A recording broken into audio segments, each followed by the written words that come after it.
Olá, seja bem-vindo ao 7º episódio do nosso estudo A Prática da Oração.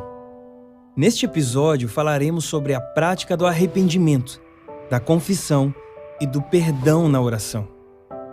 De todos os temas que abordamos até agora, acredito que este seja o mais difícil. Sendo honesto com você, a verdade é que eu relutava em abordá-lo.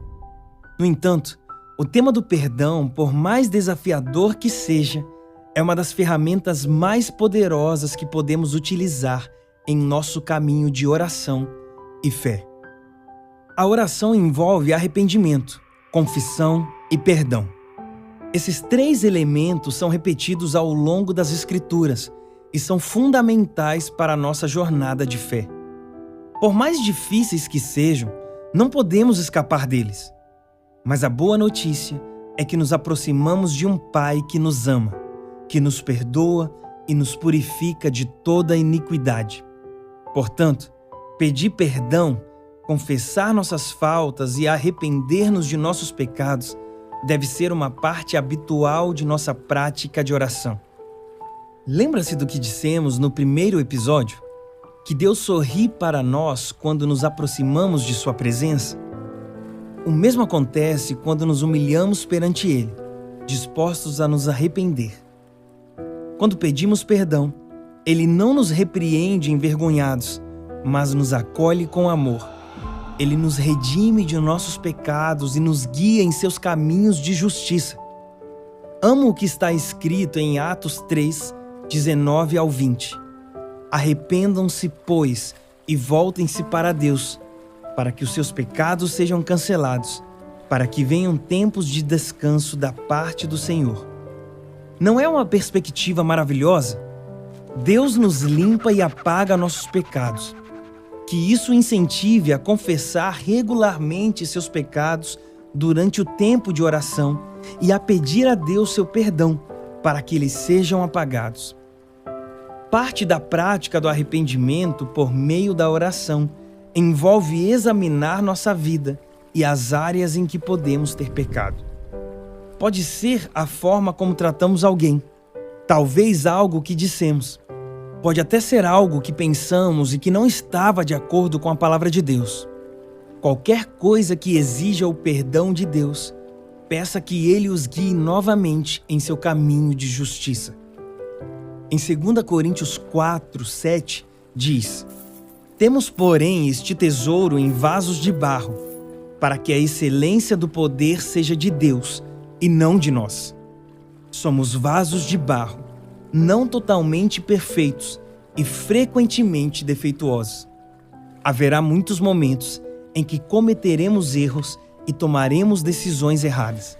No entanto, podemos nos sentir fortalecidos porque o perdão gratuito de Deus é o poder supremo que recompõe nossos pedaços quebrados, nos restaura por meio de seu amor e nos redime com sua graça. O perdão é uma das palavras mais significativas em minha vida. De fato, é a própria razão pela qual sou um cristão, porque fui perdoado.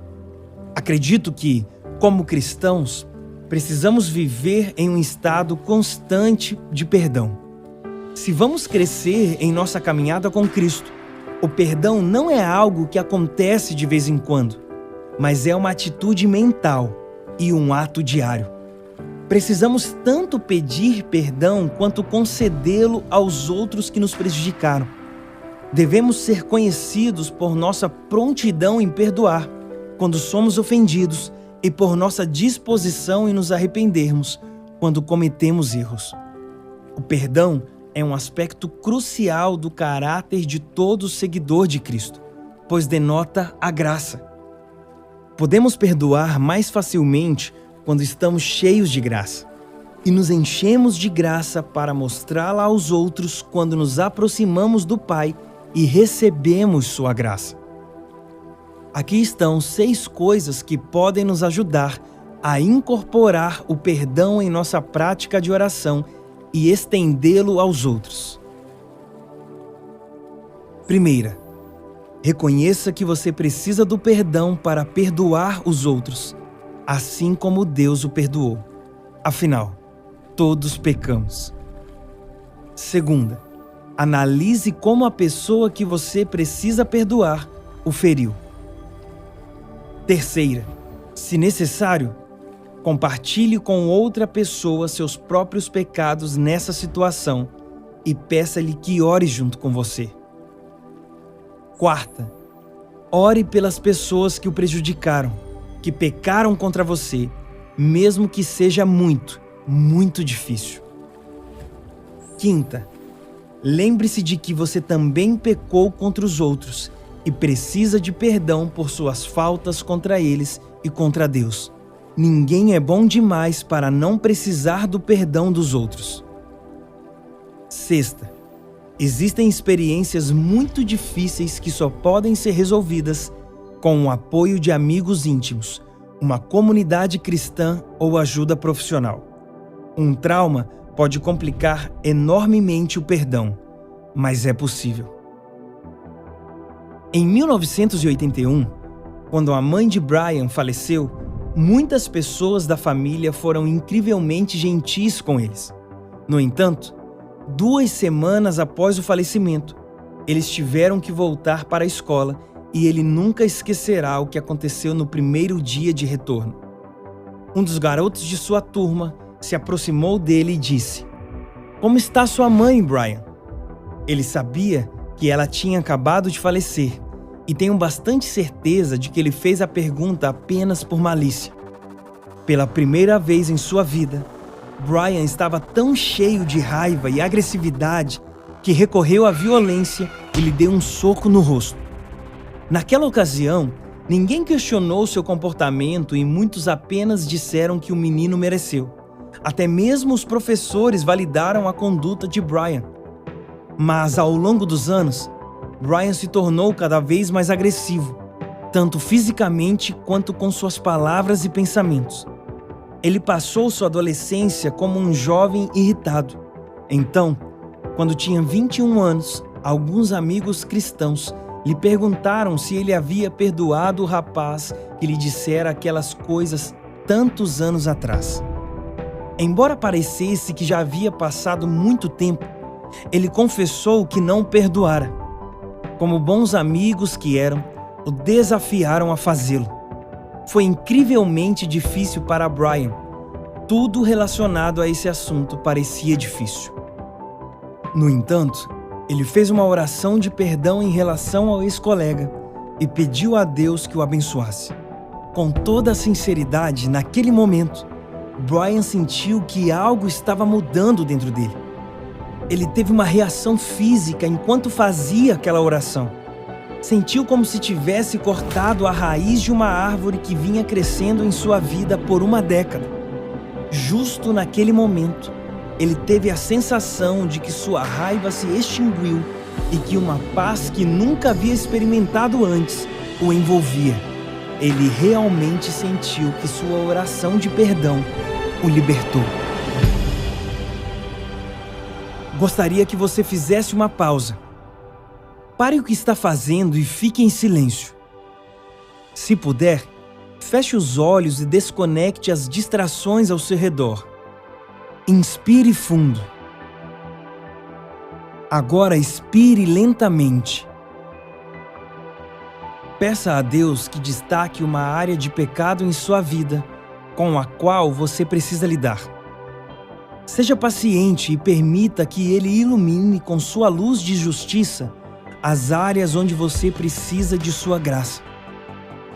Escreva o que você sente que Deus trouxe à luz e depois amasse o papel e jogue-o fora. Pode rasgá-lo, amassá-lo e jogá-lo no lixo. Até mesmo queime-o se quiser. Mas enquanto faz isso, peça a Deus o presente de seu perdão e então liberte-se de qualquer culpa, vergonha ou condenação que você possa ter sentido por isso. Enquanto descarta o papel, lembre-se do que lemos antes em Atos 3, 19 ao 20. Arrependam-se, pois, e voltem-se para Deus, para que os seus pecados sejam cancelados, para que venham tempos de descanso da parte do Senhor. Ouviu isso? Seus pecados foram cancelados porque você se arrependeu. E seu coração foi consolado pelo perdão do Senhor porque você confessou. Embora escrever seus pecados e jogar o papel fora seja apenas um simples ato simbólico, permita que isso lhe lembre da graça inesgotável de Deus toda vez que você praticar uma oração de perdão. Não importa o que você escreva, lembre-se de que o amor de Deus é muito maior do que qualquer um de nossos erros. Vamos orar juntos? Amado Senhor, agradecemos porque és um Deus clemente e compassivo. Obrigado também porque és lento para se irar e abundante em amor, porque perdoa nossos pecados quando nos aproximamos de Ti em arrependimento. Ao nos apresentarmos diante de Ti hoje, Deus, de coração aberto e olhos voltados para o Teu sorriso, perdoa-nos, Senhor. Cura-nos, limpa-nos e ajuda-nos a não pecar mais. No precioso nome de Teu Filho Jesus. Amém. Você chegou muito longe nessa jornada de aprendizado sobre a prática da oração. Esperamos que tenha concluído cada episódio se sentindo mais habilitado e disposto a se relacionar com Deus por meio da oração. Junte-se a nós no último episódio, a gratidão na oração.